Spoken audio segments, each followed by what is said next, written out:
Hello, everybody. How are we doing? So it's myself, Corey. I do apologise there. Some technical issues as I've tried to get myself on stage. I don't know if you've already heard me, but essentially, just to give you an idea, the starting 11 for today: Jordan Pickford in goal, back four unchanged of Young, Tarkowski, Branthwaite, Mikalenko, Mangala, Gay, Decore in the middle, Harrison Ajayi out wide, and Calvert-Lewin up top. The only change is McNeil is out, not even made the bench, and Harrison has come in for him. He hasn't played well, but the fact he's not even on the bench probably makes us assume that the lad is not fit to play today, which, considering Dyche's press conference, it's a little bit of a surprise. So, yeah, just referring back to Gav, once Dyche out, Decore and Harrison starting. Now, to be fair, Gav, I can understand Decore starting. We've got a poor record without him playing in the team. And the fact that we won 4-0, I understand trying not to change the team too much. To respond to your other message as well, I do believe it's a case of Brozier not being match fit at the moment.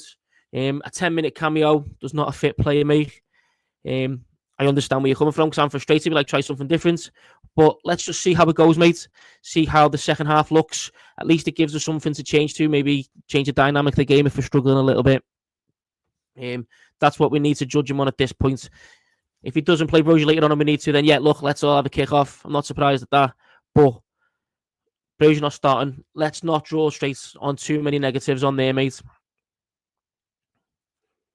Just in the comments, if anyone wants to join in, is anyone surprised that Mikalenko's starting again at left back? I think Young's a mainstay, staying in that right back spot today. I wouldn't take him out for Patterson because he has been very good. You could potentially say he's been one of our best players this season. But is there anyone in the comments who would like to pop him on the left and maybe have Patterson on the right instead?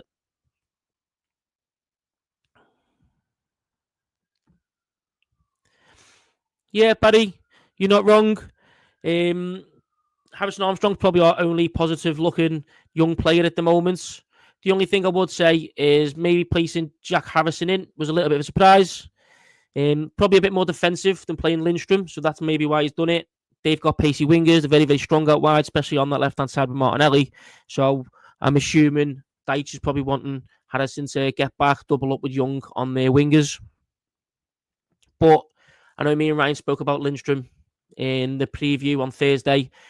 We thought he'd be quite dangerous on counter-attacks. It's probably one of our only ways of getting any joy against this Arsenal side, really, isn't it? They're going to have much more possession, much more in the ascendancy, and I think we need to be able to spring attacks and take it when we can.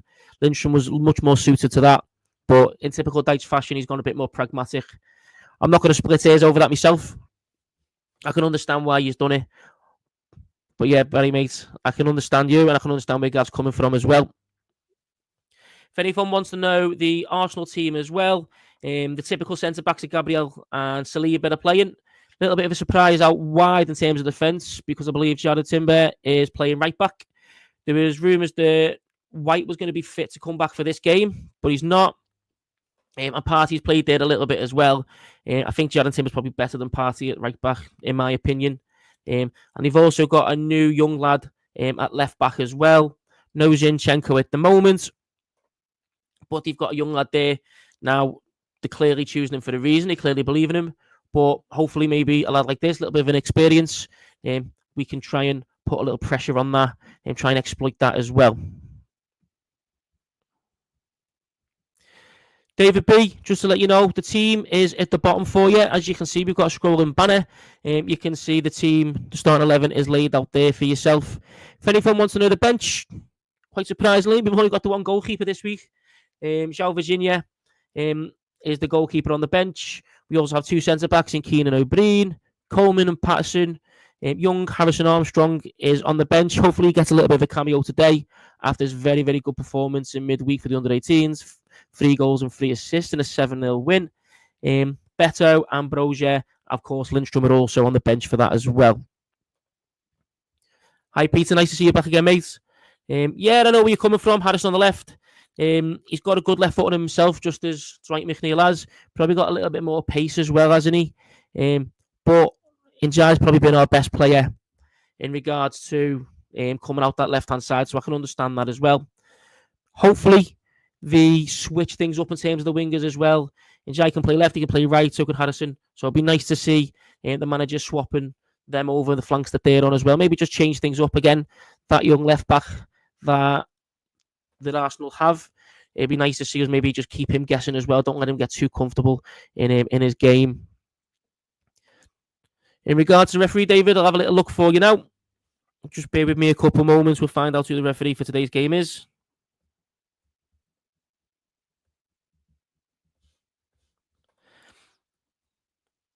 I do believe it was Michael Oliver, but let me just check to make sure because I can't be 100% at this moment in time. But if you bear with me, I will get back to you, mate, on that one.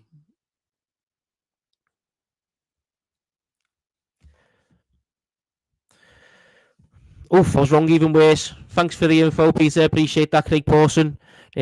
Sounds so what's already a difficult evening. Difficult afternoon's probably going to get even worse, isn't it, gents? Maybe we're not going to get a set piece that's going to get us anything against Arsenal. We are really going to have to rely on counter-attacks, maybe force some mistakes on that Arsenal team.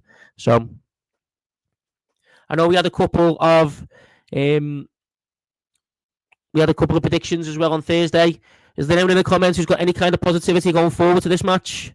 I myself don't hold too much hope, but hopefully a team in a little bit of form after that 4-0 win. And if defenders play to what they can do and we play tactically well, there's always a chance. But let us know if anyone there's got any more positivity than I've got as well going forward for this match.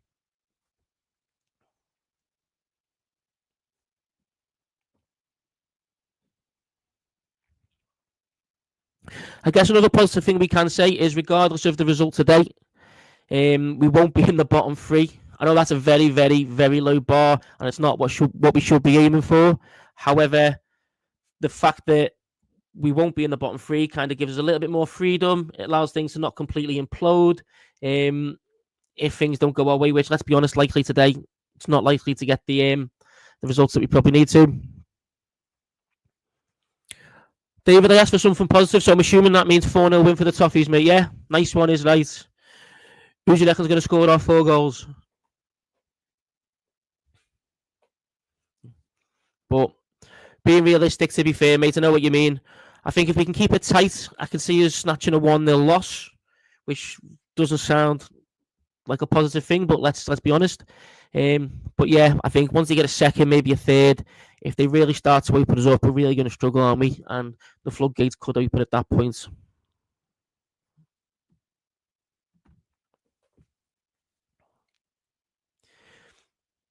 Hi, Peter. I agree. If you watch the preview on Thursday, you'll know, which I think you did, that myself, I was advocating for the mid-block because, like you've mentioned there, the low block, Arsenal they are too technical. They have got players that find the holes. And if we sit back far too deep, they are going to start to do that. And once you start getting set pieces and corners, if they get far too many of them, well, we know how good they are. We know the ability of Gabriel Migueles and William Saliba as well in terms of attacking that. So yeah, I believe you're right.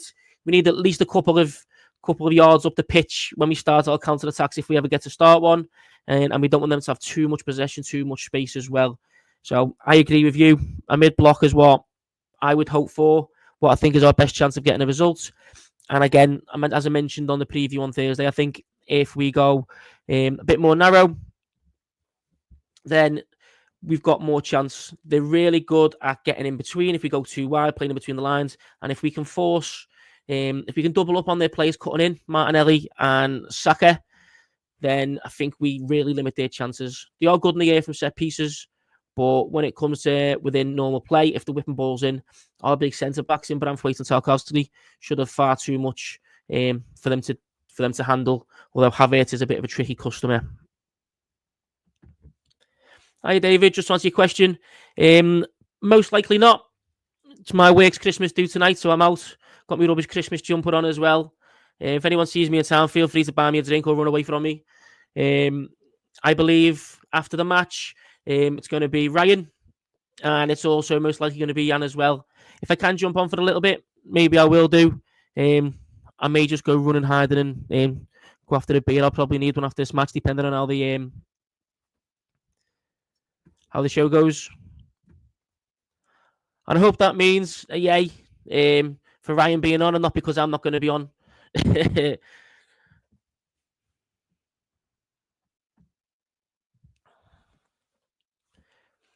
Hiya, Peter. Yeah, I know what you mean. He plays the pivot, but he's also good getting forward. But the way that Mikel Merino plays, he likes to sit very much in central midfield as well. So he'll be a good support for him. We are going to struggle in that midfield today because Declan Rice's very good on the ball. That Mikel Merino is very good on the ball as well. We need essentially to focus our game on the transition, at least in my opinion anyway. We do want to see Arsenal recycle the ball a bit more higher up, but they've got a lot in that midfield.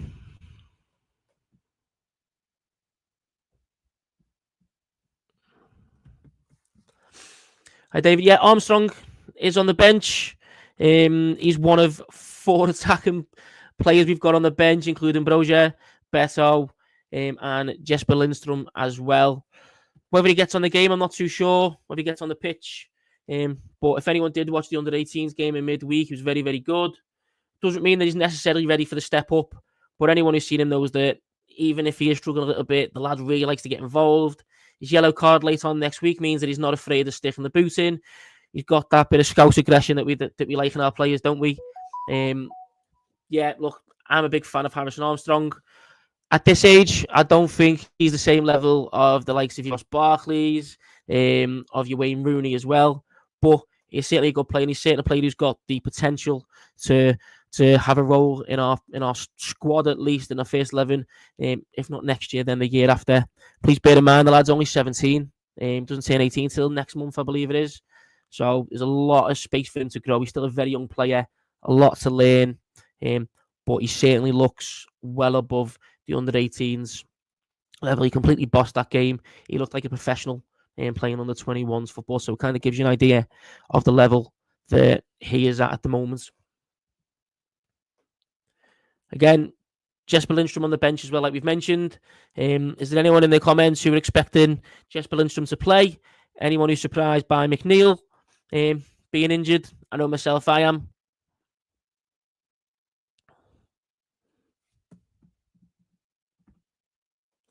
Hi, the Blues. Thanks for your comment, mate. Yeah, I personally agree. We are going to have to hope for them to maybe be a little bit off the boil, but we're really going to need to be at our best defensively.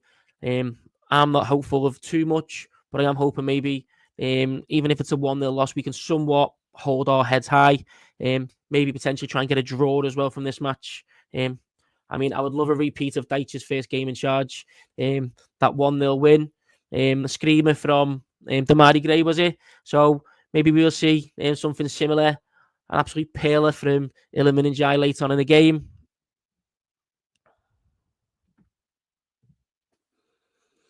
Hi, Dan, mate. I don't believe there's a watch along today. Chris, who usually does our watch alongs for the 3 PMs, for being out of the country and not having to worry about the blackout.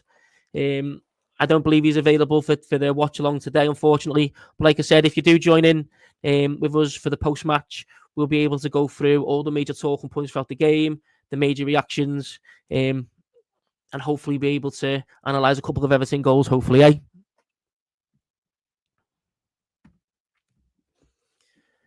Also, as well, guys, has anyone got any news in regards to, or any thoughts in regards to the news we heard yesterday in regards to the Freakin takeover has been approved by the Premier League Commission? I think myself, my belief is that the announcement's likely to be made next week. I think if it's just all formalities now, dotting I's and crossing T's, hopefully we'll hear something in the first half of next week. So a nice little early Christmas present for us all as well. I know we've all been expecting it, but just having that that vagueness, the fact that it could still go either way, the fact that it's all going to get shooed up now is going to be a lot more positive for us. And then we could start looking towards the January transfer window a little bit better. Maybe we can start talking about managers and potential managers who can come in as well.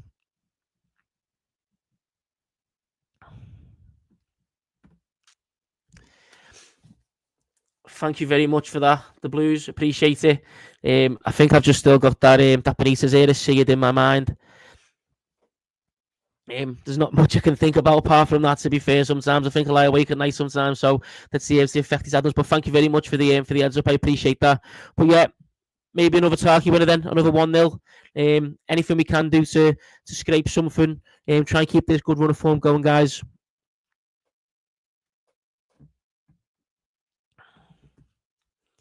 Appreciate it, mate. So, guys, we are coming up now to 20 minutes on the stream. A couple of minutes left before the match kicks off. We will pop off in about a minute or two. Let you all get ready, get prepared for us. Before we do go, just to pick up on a couple of things. Right, yeah, hopefully if he does choose someone, it's someone that he's already had lined up for a while. We don't want to be going and making rash decisions just off the bat, because then it's not really the right decision that we want, is it? If we do get someone, it's someone that the Freakins have had in mind for at least a couple of weeks, couple of months, someone they've really done their research on, and it's someone who they really want, and someone who matches whatever kind of philosophy we're going to go for long term as well.